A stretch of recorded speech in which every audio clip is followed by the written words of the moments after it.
This free step-by-step video comes to you directly from Haynes. You can complete more than 200 jobs on this vehicle when you purchase the complete Haynes online manual at haynes.com. Fuel pump removal. Move the front seats fully forward, then pull up the front edge and remove the rear seat cushion. Prise the access cover from the floor panel. Clean around the area to prevent dirt ingress. Lift the red locking clip, squeeze together the sides of the wiring plug, then disconnect it. Depress the release buttons and disconnect the fuel pipes.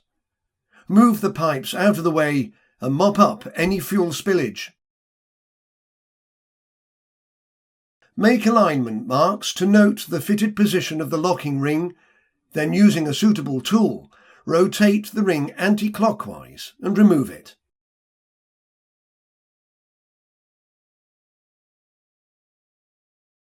Carefully maneuver the pump assembly and seal from the tank, taking care not to damage the level sensor arm. Clean the tank aperture, then fit the new sealing ring. Maneuver the pump assembly into position, then refit the locking ring and tighten it until the previously made marks align.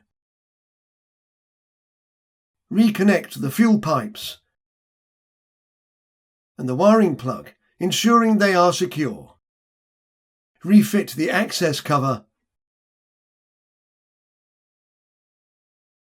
Refit the rear seat cushion and slide the front seats back into place.